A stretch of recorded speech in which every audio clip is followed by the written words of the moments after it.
So welcome back. We are pleased to begin a brand new chapter. As you recall, those of you who are following generally this class, particularly last week, you took note that we concluded the 10th chapter of Shari Chibemuna. We were pleased to begin a brand new chapter, Perek Yud Aleph, which is the 11th chapter, and the original text is Peiches, page Peiches. If you're following the corresponding English text, so it's the beginning of chapter 11. Shari Chibemuna, which is the second segment in the Sefer Tanya. We know the Sefer Tanya, there's the 5 compartments. We spoke about this quite a few times. The Likutei Amarim, which usually when you say Tanya, primarily it's referring to Likutei Amarim. We had the schus, we had the merit to conclude the entire Likutei Amarim, and then comes Shari Chibemuna. Shar Igeres HaTshuva, Igeres HaKodesh, and then Kontras Achrin. Shari Chibemuna literally translated the gateway into oneness and faith. We spoke about this quite a few times. This enormous gate the Alter Rebbe opened up for us. Something which is not just a bit of a little more explanation of the oneness of HaKadosh Baruch Hu, faith in HaKadosh Baruch Hu, revolutionary, transformative information, which the Alter Rebbe, again, we did mention this quite a few times, the name Shari Chibemuna, because the idea of Achdus Hashem, really this is the basis of and life's energy of every single Yid. We proclaim Hashem Shema Yisrael Hashem Elokeinu Hashem Echad twice a day. Even more than that, the Achdus Hashem, the oneness of HaKadosh Baruch Hu, which is the basis, the predication of all our Avodas Hashem, is based on that Hashem Echad, the oneness of HaKadosh Baruch Hu, the spirit of the oneness of HaKadosh Baruch Hu. And built on that is our entire Avodas Hashem. So the Alter Rebbe opened up a new gate, not just like with a few interesting more insights in Achdus Hashem, a total different, again, information which is not only informative but truly transformative. Those who followed in the past, I mean, you could see even up to Perek Yud Aleph. This segment, Shari Chibemuna, only has 12 chapters, yet in this relatively smaller segment, it's not short, comparison to Likutei Amarim, which has 53 chapters, it's definitely shorter, smaller than Likutei Amarim, but nonetheless, it is has all the information packed into these 12 chapters, which really give not only a different type of approach, but a revolutionary type of a different approach on our appreciation of the oneness of HaKadosh Baruch Hu. Learn it, and you be the witness.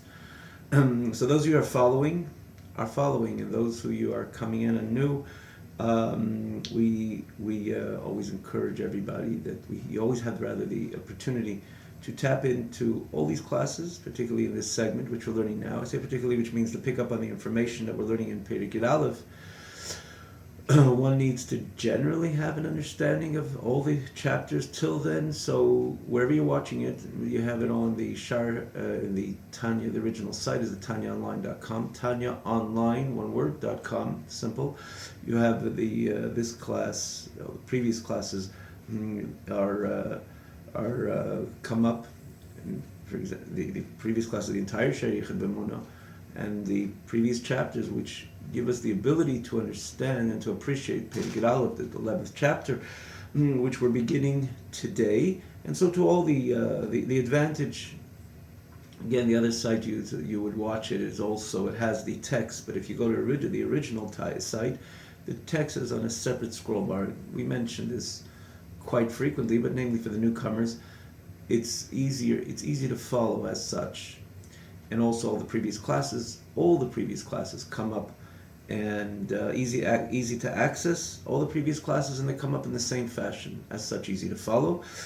So if you're talking about Shari Chibemuna, particularly the previous classes, no question, Ches, Tes, Yud, they're generally all the Perakim, all the chapters. We spoke about this in the past also, the Alter Rebbe's organization in his all his writings, in not only Likutei Amarim, in general, all the Teiros of the Alter Rebbe, his sense of precise organization in his compilations are extraordinary. Not always you figure it out in the beginning, but then you learn it time and again there's some like something, you realize the precision of the Alter Rebbe's order.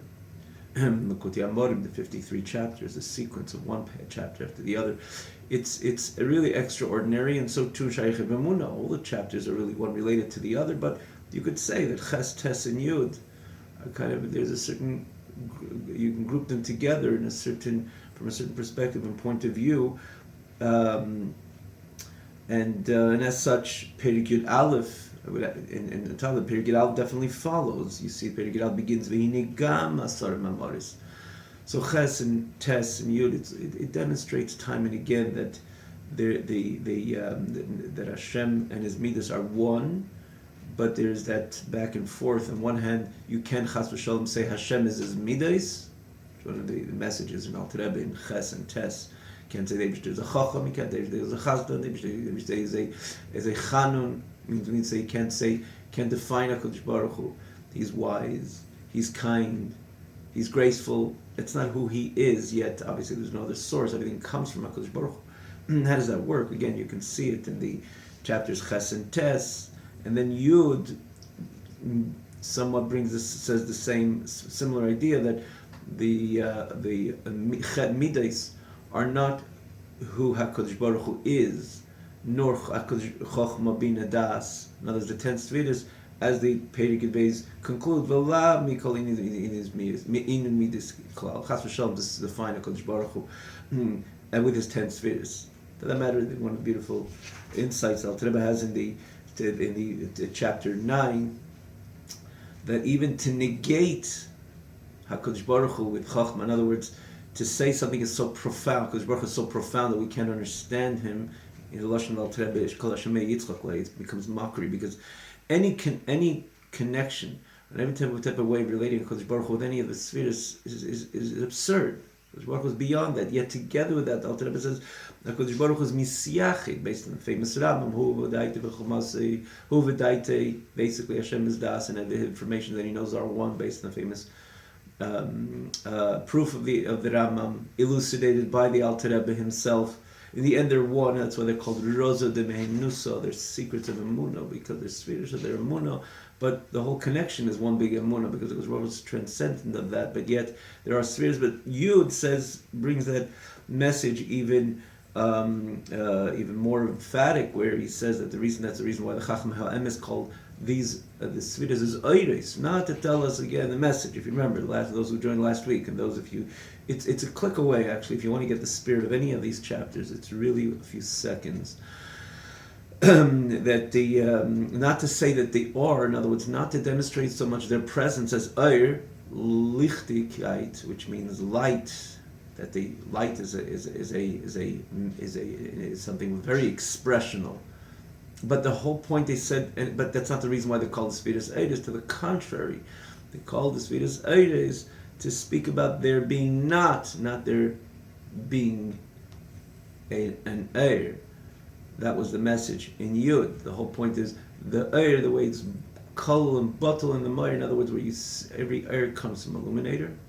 It's not fair really to take any of this time to elaborate on this, which we've learned, namely because it's a click away. Even those who didn't follow yet, newcomers, you could we're pointing out which chapters basically, and you could always follow. You could always, follow the text, see where you want to tune in, or any message corresponding to the text. In other words, in the class corresponding to the text. But we'll try to, make it brief and get on with the Perek Yud Aleph. Alter Rebbe says the whole word is the Eir comes from the Meir. The Eir, the light, comes from the illuminator, and the light within the illuminator, which it must exist, because if it exists out of the illuminator, it must exist within the illuminator, as we explained and elaborated in the previous week or weeks. But when it's in the Meir, it doesn't exist. You can't find it. You can't identify it, because it's not identifiable. Because what is so evident is the Meir, is the illuminator. And as such, the midas, the 10 spheres, are bottled to HaKadosh Baruch Hu. And as we said, that Moira HaKadosh Baruch Hu is everywhere. Difference of the sun comes to a stop. HaKadosh Baruch Hu, it's a Shemayim V'Zor, it's Ani, the Ani, the illuminator, is Molei, there's no place which is void of HaKadosh Baruch Hu, of the Moira, and therefore everything is truly bottled again. This was namely the message of the Chachmei HaEmes. It's a bit in brief, but again, and those who followed and even those who didn't, you could pick up on this message in Perek Yud. But and the whole reason we know about the Sfiris, what are the Sfiris all about? Is Lan Hoga V'Heinolmin. It's just to create and to conduct and to guide the Eilamis, as the conclusion of the Pasach Elio in the previous chapter, and that's the whole purpose of these 10 Sfiris. That's where they come into play, not defining Chas v'Shalom HaKadosh Baruch Hu, but Lan Hoga V'Heinolmin. And the conclusion, Lav Mikolin Midas, because HaKadosh Baruch Hu himself is not, no connection at all to Midas, to these 10 spheres, etc. So, which was the message, this message in Perek Yud, and Perek Yud Aleph says that even the Asarim Amoris are called Asarim Amoris only vis-a-vis the Nivroim, not Chas v'Shalom HaKadosh Baruch Hu, attribute HaKadosh Baruch Hu with Mamoris, well, with the Kolshkim and Kalachemer, as the expression.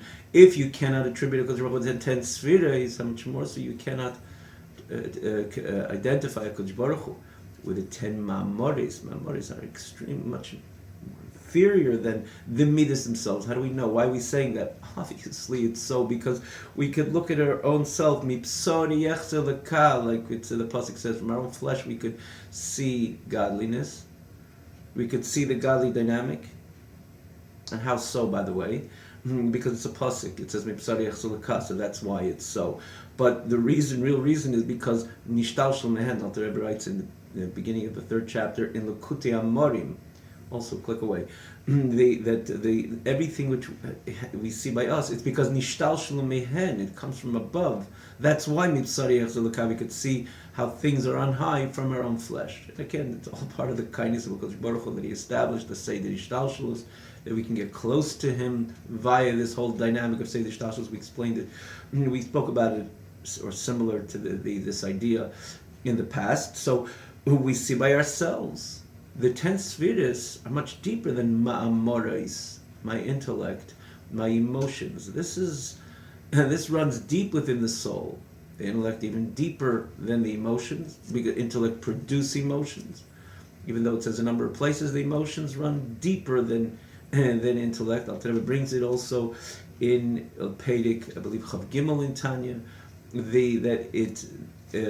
Lamed Zayin, the idea that, as we can also appreciate all the emotions running deeper within the soul than intellect.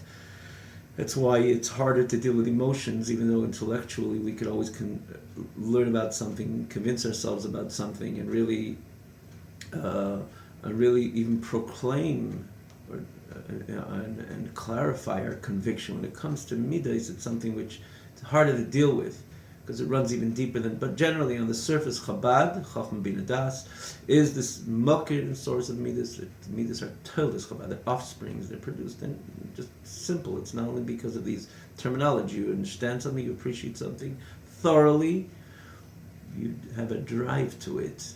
Ava, that would be Ava, the love, meaning so you're driven to it because you understand it. You appreciate it. You appreciate how it could contribute to your life or to your business or whatever it is, something that you understand, and then you perceive it, and you have a clarity in a certain matter. If it's inherently good, as an example, that arouses a drive to it. If it's something to be concerned about, the more you understand it, the more you dissect the details of the matter, the more you arouse a fear of it. If it's fear, if it's reverence, and if it's nerachmanis, which is again tiferes and netzach and haid, yesod and malchus, and then comes malchus, which is the last of all 10 spheres, as we says in Pasach Elio. Malchus is associated with peh. Malchus peh. There he says Teir Shabal peh korin, but the way it is in the nefesh, peh is dibur, is ma'amoris, is sayings, it's words. Words are inferior. Words are just words. Now, in context, naturally, words are dry. It's just iceus. Now, obviously, you can connect. You can fuse your heart with your words, and thus the difference. If someone just talks, or a tape recorder, or a computerized device, or computerized speech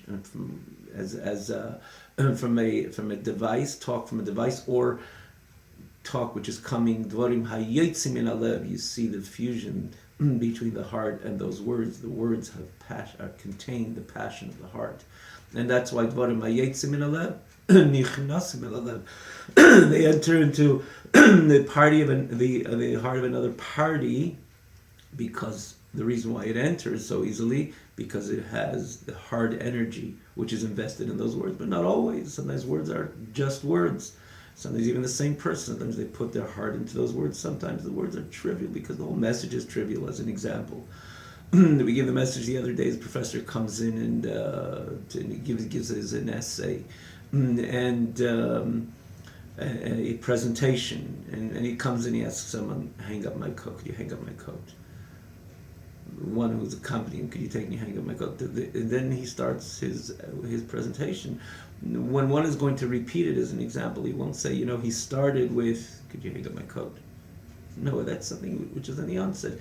Did he put much heart into it? Well, if he's a hearty person, perhaps he did, but there's certainly no comparison to the passion, the thought process, the passion that he places into those words of his presentation.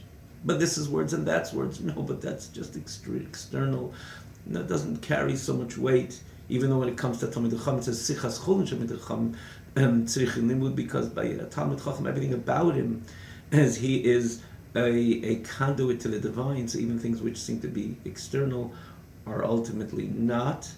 We can learn, we can glean from them, but generally there's a difference, obviously, in the same person. Sometimes he puts his heart into his words, and sometimes he doesn't, for just not for any other reason, because the message is something which is inferior in comparison, as an example.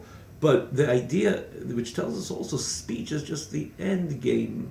It's something which you take your experience of your intellectual comprehension of a matter, or your emotional, and you put it into words. So those words are just the containers. In Lashon of the Alter Rebbe in the beginning of Sharich, in Likutei Amarim, if you remember, chapter Dalet, he calls them, and he says that Machshav Dibur Ma'aser are levushim, they're garments. Garments is by definition something external. You put on a jacket. The jacket maybe contributes to your appearance. Rabbi Yochanan Bekorele L'Mori Mechabdusa, it honors, obviously, it has a connection with the person, even his garments, but they're external by definition. You can take up a jacket, you can't take up part of yourself, understandably, in context, because that's part of you. The jacket is something which is not part of you. You connect with it, you try to get something which fits you, and again, garments could contribute to one's appearance and so on, and it does, but nonetheless, it's a davar chitzeni. It's something which is extremely external in comparison to the pnimius, which is yourself in the context of a garment. And so too, when it comes to machshava is also a garment, but now we're talking about dibur, speech. It's something that you place as a garment onto your emotions, onto your intellect. You want to express it, just like the reason why when people put on a garment. Human convention dictates that you have to present yourself dressed and clothed in a garment, and obviously there's different garments for different experiences. If it's a meeting, or if one is going out in a casual event or something more formal, there's different garments which again are suitable to different experiences. So when it comes to speech, it's a cap, meaning to say it's a garment. You have these emotions, but you want to express it. You put it into words. An intellectual concept is beyond words, as we can all understand. You don't need to verbalize something if you want to invest intellectually into that matter and understand it, perceive it thoroughly. Sometimes, for that matter, it says in Chassidus that sometimes uttering words, sometimes it gives a certain sense of clarity. But that's again another idea, as it says, Malchus has a source and the highest levels of the nefesh. Dr. Rebbe elaborates on this in Shire famous Perek in Igeres HaKodesh. Perek Hey. But nonetheless, on the surface, words are just a container to the seichel or the midas. You want to take your intellectual, this which you understood and perceived, and you want to put it into words. Why would you want to put it into words? You want to give it over to somebody as an example. So you're taking that and you're putting it into words, and you're transmitting that. Also midas, you emote, you have a feeling for something, you have, let's say, passion for the poor. We gave the example the other day, and you emote, you're passionate with compassion and pity on that person.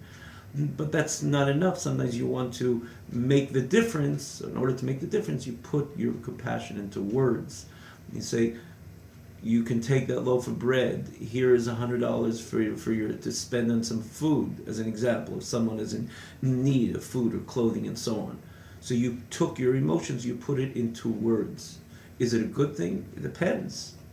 Usually, this is one of the greatest gifts of HaKadosh Baruch Hu, that we can take our pnim and put it into words, anything that goes on within our system, and put it into words in order to convey, in order to relate, and so on.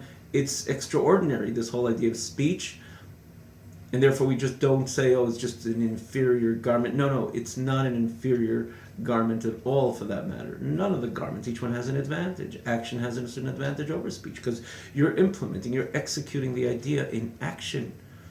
And then thought is also the wush, is something that you're able to have, to think about something. Not necessarily you always need to convey. Sometimes you convey too much, and sometimes you convey out of context. Each one has its advantage. But by definition, we could all appreciate that words are a lavush, a garment. That's why words can be changed. Emotions, you could choose this set of words or that set of words. Even on the same concept, or generally, someone could be not careful with words, and then from that minute on start being careful with his words. As Alter Rebbe basically he relates this idea in that 4th chapter of Shaykh, not Shaykh of Emunah, but L'Kutei Amorim, because there he's trying to say that the entire Torah mitzvahs is basically focused or established or comes through, namely the levushim, Machshava, Dibur, Maisa, thought, speech, and action. Take a look at any mitzvah. You're putting on tefillin, or you're shaking a little of an esrog. This is all action, and then there's the speech, and there's machshava. This is this speech, and learning Torah, davening, and making a bracha, and so on. And machshava as well, thought as well, which plays an important role in the leises, and this which we're prohibited to entertain our mind with, and this which we're meant to utilize our machshava in matters of mitzvahs. Does Chochmah, Bina Das, and intellect and emotion play a role? Yeah, they definitely do. But in the actual execution of Torah mitzvahs, realizing Torah mitzvahs, namely the Machshava Dibur Maisa, you can see there, but you can understand it also. It's interesting. In the 3rd chapter, which the Alter Rebbe begins this whole process, exploring the nefesh, begins in Perek Gimel, which doesn't speak about the nefesh connecting to HaKadosh Baruch Hu via Torah mitzvahs. That begins in the 4th chapter. Again, not in Shaykh Emunah or L'Kutei Amorim, because that's kind of the extra of the soul, the ability that the soul could, the ability for the soul to intellectually connect with HaKadosh Baruch Hu, and as such produce passionate love and fear and so on. That's kind of the inner workings of the nefesh, but that probably worked better in Gan Eden, when the soul was divested of body than invested in body.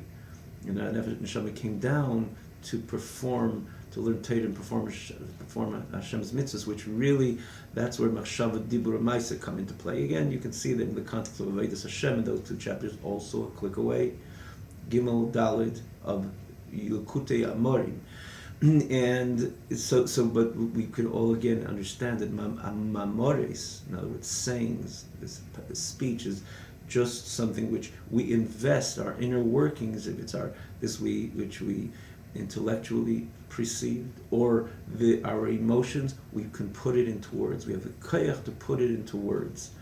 Words, thus being the end of all the spheres, and again associated with Malchus, as a king leads with his words, his statements, his edicts, his decrees. That's what makes the difference in his dominance in governing. You're talking even a positive king over his country and so on. The reason what the connection of Malchus and Dibur is spoken in a number of places, and again, namely in this Pasach Eliyahu itself, which Alter Rebbe quotes over here.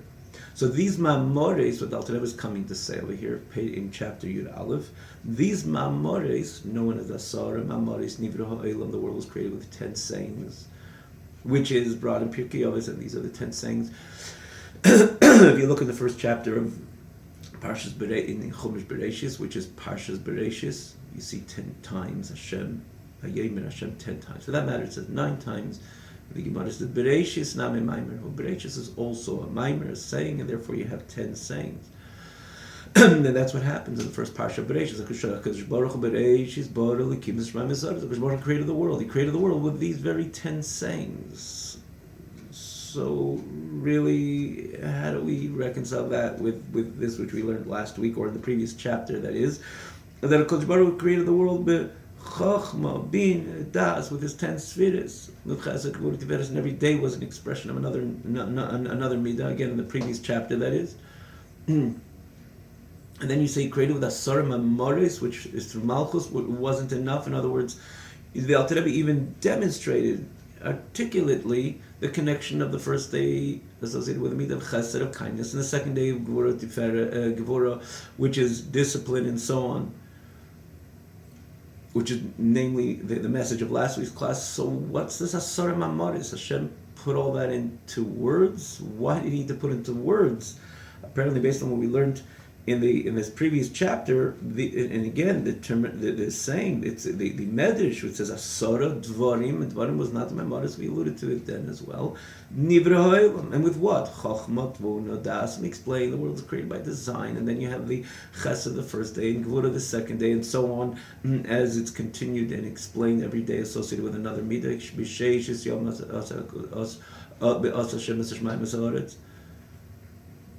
with all the 6 midas. So what is this Asara Mamoris? What does it mean Hashem put that into words?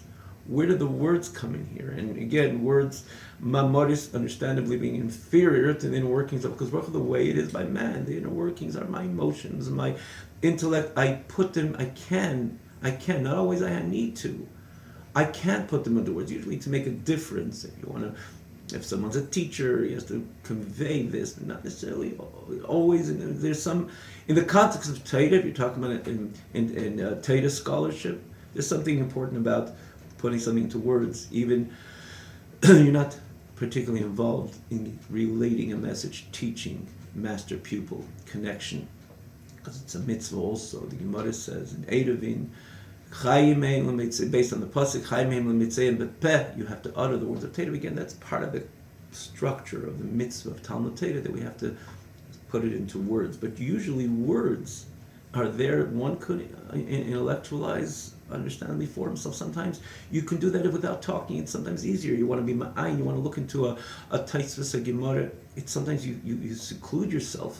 You don't interact with others, and you just, for that matter, leave the words, means to say that kayach, to relate to others on the side, because you want to understand something deeper. And even though it does say when you put it into words, sometimes it contributes to your understanding, as we mentioned before, which is true on its own, but usually, not always you have to put it. You have to bring in the mamoris, the sayings.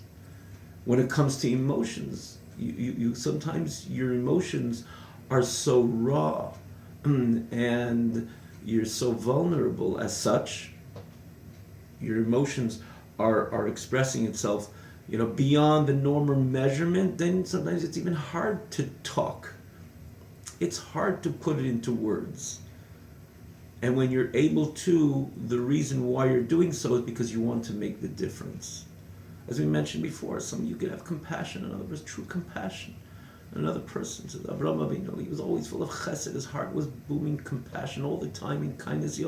And then Avraham Avinu did not allow it just to remain inside. He went out. He was 99 years old, and after the Bris Milah, it was a very hot day, but he wanted to put it into action. He went outside and he saw 3 people, and he called them over, and let's make sure that they have what to eat and so on, because that's when you want to put those emotions in, because you want to execute these feelings. They should have a difference. I'm torn to see you in such a situation. Yeah, that's a hard expression, but when you say those words, first of all, you're comforting the other person, even before dictating to the other person or to anybody to actually assist the other party. But even talking to the other party, that already makes the difference. You're putting your emotion in words. Or you say, you dictate, and you say, go to the pantry and take as much as you want, and all the bread and an entire meal, or here's $100 for your daily spending, whatever. Or tell someone else to do so. The reason why you're putting it into words, because you want to make sure that they don't remain removed, these emotions don't remain removed, they actually make the difference. These are the ma'amores, the sayings. That's why they're in the end game, because you're taking the whole inner workings of the nefesh and putting it into words. Now again, it does say that when you put something into words, somewhat it even contributes. As we know it also, you talk something out, it contributes to clarifying, or even for that matter also contributing to the emotions as well. When someone talks, it says, that's why it says in Sifrei Musar, it says in quite a few places that, for example, when your emotions are high, if it's a negative type of emoting, let's say somebody is it's a negative expression. Negative means that someone's angry. It's an emotion, right? When someone's angry, gets angry, it's an emotion. It says, don't talk then. And say for Moshe, why so? Because when you start talking, the koyach of dibur, again, it's explained in Kabbalah in Chassidus, the dibur is anchored in the deepest parts of the neshama, in the nefesh. We're not talking about nefesh l'kiyas, the godly soul, simply the nefesh. The dibur is anchored in the deepest parts of the nefesh. The Rebbe has it in Geras HaKodesh, chapter Hey. It's a lengthier chapter, but you see, the Rebbe elaborates on this idea. And again, in Kabbalah it says, Malchus is connected to Keser, which is higher than Seder Ishtalshlus, as we explain, even the terminology Seder Ishtalshlus, not for now. The evolution, the order of evolution of HaKadosh Baruch Hu, known again, Seder Ishtalshlus, which means the chain, the chain of evolution, which comes from HaKadosh Baruch Hu, the 10 spheres and all the elements and so on. Keser is the crown. It says Malchus is a source. And Keser, therefore, has enormous kayach potency to even contribute to even the midas. And therefore, when it comes to a negative midah, let's say like anger as an example, it says, don't talk then, because your talking will just exasperate the anger. And so when it comes to positive emotions, the dibur contribute. When you talk and you allow your speech to elaborate on this which you feel, it expands the emotion. And so too when it comes to intellect as well. As we know that when you talk something out, sometimes you understand it better. You talk it over to another person, which has that idea not only because mechadedin es rabim, like the Gemara says, they with their question, but the idea that you talk something out, it contributes to your understanding as well. But that's a separate idea. On the surface, talk is definitely inferior. It's the end, it's the cap. So when it comes to HaKadosh Baruch Hu created the world with Asar Mamaris, a Mishnah. And then how do you reconcile with that he created the world with his inner workings, Chochmah, Bina, Das, and all this Midas. So here the Alter Rebbe is going to say basically two messages, Perikid Aleph. The first message the Alter Rebbe is going to say, Gam Asar Mamaris, which again makes everything so much more tangible. One would perhaps suggest that the midas themselves, they're part of the Mo'ir, the illuminator, which was the message of the Chachmei Ha'emes. The Alter Rebbe began Perik Yud. Their message was to say how they're not how they are. Again, briefly said, got to take a look in the previous chapter. Ma'amaris, when it's coming into words already, which words already, just like it is within the system of the human being, they're tangible, they're already palpable. An emotion you can keep within, you could try at least. An intellectual comprehension of a matter, this is your inner workings. Someone doesn't even know about what you're thinking or intellectualizing at the moment. Words already palpable, you put it into words. It left you. They're for that matter, when it comes to the human being, sometimes we hope we can take those words and put it back into our system, but it doesn't work that way.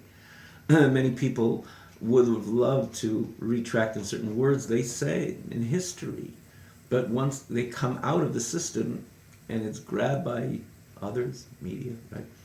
So it's already out there. Why? Because words are tangible in comparison to the inner workings of the nefesh. And when it comes to the Ma'amoris, again, so their message, as the Alter Rebbe says, one would suggest, when this message, this energy of HaKadosh Baruch Hu came into Ma'amoris, then it's really not really bottled completely as the Midas the reason they're called Eir is because they're really bottle. They stand in total self-nullification into the Moir, into the illuminator. But when it comes to the Mamores, not really so. Yeah, Kodesh Baruch Hu is in control of everything. Nothing happens independent of Kodesh Baruch Hu. But to say that they're also part of the Moir, the illuminator, as such, they're not more than they are. Again, cryptically saying, but again, the message of the previous chapter where we elaborated on this idea. It says no. Gam, he begins Asar Mamores, is also called Mamores legabe the Nivroim, vis-a-vis the Nivroim, the creations. But truly, it's all within HaKadosh Baruch Hu, and all part of the dynamic of HaKadosh Baruch Hu, exactly like the Midas. So when we find the Midas, why are they there? Lan Hagavay Nalman, just in the face of the Nivroim, to create, to guide, and so on. So to Mamores, they're all called Mamores in context of that they're the way they create, as Alter Rebbe is going to point out, the second point we mentioned over here. We're going to mention that it's all just about creation, l'gabei the Nivroim, but in essence that everything is bottled l'gabei HaKadosh Baruch Hu. Now, and there, for that matter, the difference between the way it is by the human being and l'havla by HaKadosh Baruch Hu. By the human being, once it comes into speech, kind of left you. You can't put it back inside. Because you're here, you spoke it, it left you, and it's hanging around, and people are doing whatever they want to do with your words. They take it out of context, or whatever. Once words leave the system, you can't put it back. But if you think about it when it comes to HaKadosh Baruch Hu, you can't say HaKadosh Baruch Hu is here, his words have left him, and it left his system, and therefore it's out there, and therefore really they're not batul l'gabei HaKadosh Baruch Hu. So the inner workings, yes, like our inner workings, no one knows what I'm thinking, or I'm intellectualizing, or I'm emoting. You can maybe sense sometimes, but you can't really know because it's all within me. But when I speak, I utter words, it becomes a mitzias which leaves me. And the simple reason, because I'm here and this leaves me, I put it into words. When HaKadosh Baruch Hu, you can't say, oh, HaKadosh Baruch Hu stops over here and it left him, less sasar ponimine. There's no place which is devoid of HaKadosh Baruch Hu, no place which is devoid of HaKadosh Baruch Hu, so there's nothing left, and everything really, even after Hashem spoke, it's still within HaKadosh Baruch Hu. And I advise if you, to understand and appreciate this matter. So it's very much alluded in Shaykh Memuna, but so clearly explained by the Alter Rebbe in the 20th and 21st chapter. The 20th begins this understanding, this presentation of this Nikuda, this idea, and Chaf Aleph, he brings it so clearly home, namely towards the end, namely the message of Perek Chaf Aleph, the 21st chapter, not in Shaykh Memuna, as Shaykh Memuna we mentioned, is 12 chapters, in Likutei Amarim, also a click away. And it all remains within HaKadosh Baruch Hu, Hashem Hu Elikim. As Alter Rebbe concludes that chapter, like he concludes it 6th over here, because it even after it leaves HaKadosh Baruch Hu, it's still all within the system of HaKadosh Baruch Hu. So this is the beginning of Perek Aleph. Even L'gabei Mamores, he says, the only reason why they're there is just in the face of creation, to create, but in essence, it's also batul. And as such, everything with the Mamores were involved in, the creation, with the Mamores were involved in creating with the Koyach of HaKadosh Baruch Hu, namely the 10 Sfiris, and Ritzayni of HaKadosh Baruch Hu, Hashem's desire to create. They even, they also batul l'gabei HaKadosh Baruch Hu. In other words, if you see a sun, a moon, they're all created by Mamores Nivra Ha'elam, so the whole, just like Mamores are in essence completely one with HaKadosh Baruch Hu, so to the Eilamas which were created, everything which was created with these Mamores. And in this world itself, all the different type of creations are all batul l'gabei HaKadosh Baruch Hu, all part of the Moyer. Everything is one with HaKadosh Baruch Hu. Hashem Echad. So that's the first message. That if you do see Mamores, it's just vis-a-vis Nivroim. And then the Alter Rebbe says, so what do you need the Mamores for? If HaKadosh Baruch Hu, this is the second message. I don't know if we'll have time to do the text. If the second message, so what do you need the Mamores for? What's the point of the Mamores? If already the world, Hashem created the world with Chachma, B'yid, B'das, M'chesed, again, He shows you the energy of the first day associated with Chesed, and the second day Gvur, and it's explained other places, Kabbalah and Chassidus, the third day with Tiferes, and so on and so forth. Vayad Elikim Kitayv, the twice Kitayv associated with Rahman, not for now. So what is what's the point of the Mamoris? The Rebbe says, just again, you can see it by a human being also. Kindness not always it expresses itself in the same manner associated with the same idea. I want to do kindness to the other party. I want to give him to eat because he doesn't know what to eat. The other party doesn't know what to eat. So I want to give him to eat. And then I know that the other party has nowhere to rest. So I want to give him, help him with his lodging as well. And then I want to help him with his mortgage. And I want to help the other party with their with other issues they have, if it's monetarily, emotionally, psychologically. And this is all one expression of chesed. It's kindness. One expresses kindness to the other as an example. But you see that kindness has different channels. It can channel off to, it could express itself in so many different ways. So what is chesed? Is it chesed? Is it just one expression of kindness? So how does it channel off into all these different ways and expressions? How does that happen? Is chesed about helping someone with his mortgage? Or chesed is about feeding somebody? Or chesed is about assisting somebody with any other type of assistance? What does chesed produce? The answer, yeah, it's one, all associated with chesed. But the chesed itself could come in different expressions. And that is where the ma'amores come into play. You can tell somebody, please feel comfortable to take that loaf of bread and feed you and yourself and your family. Please feel comfortable to take this amount of money and pay this month's mortgage. Please feel comfortable to rest because you look so tired. The chesed coming into different channels is because I put it into different words. It's one chesed, but in different messages. And each message is not just similar to the other. Yeah, there's the common denominator, it's chesed. But when there's one appreciation that one assisted someone with their mortgage, and there's one appreciation that someone was able to conquer your hunger. In other words, you were hungry and someone was able to soothe you with a good meal. It's a different pleasure of the recipient. And as such, the chesed, which comes, is a different type of chesed. It's one chesed rather, but it's appreciated from a different perspective and point of view. Satisfying oneself with a good meal when one is hungry is one satisfaction. Paying, helping again, receiving assistance with payments for some pressing state is a different type of pleasure by the recipient.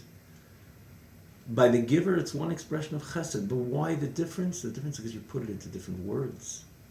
Take this money for this payment.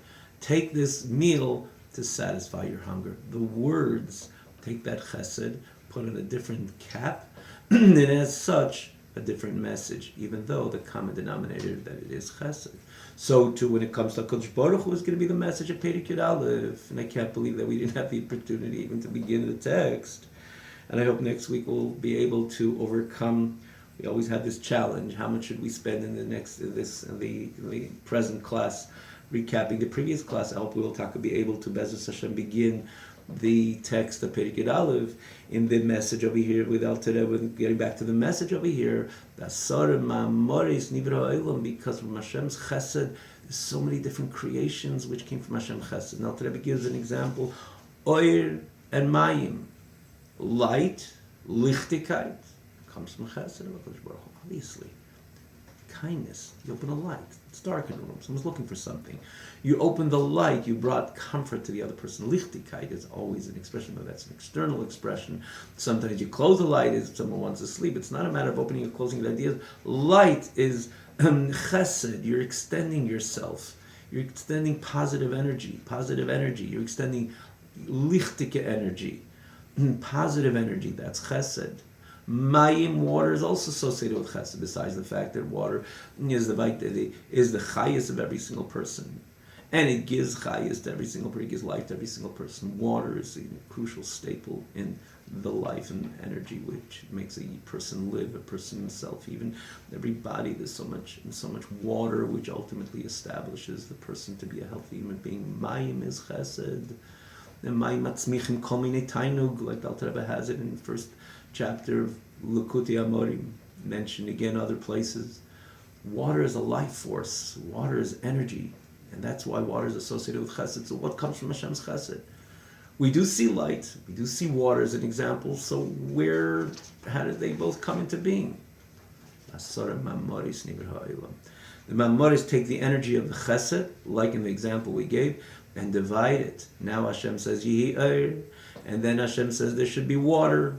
Those words took that same energy of chesed and divided it into different sayings, as such different creations. And that's another reason why the Asar Mamores over the 10 spheres, as we can understand and appreciate the way it is by us and Lahavdil by HaKadosh Baruch Hu. So here the Alter Rebbe begins by Perik Yud Gam Asar Mamores, which is not the Asar Dvarim we learned in Perik Yud, also Nikren Legabe Nikren Mishem Mamores Legabe Nivroim Bilvad. And here the Alter Rebbe will go on with these 2 points which we just mentioned. We look forward, B'ez Hashem, this coming week to follow, to start with the text, hopefully ASAP. Have a good night.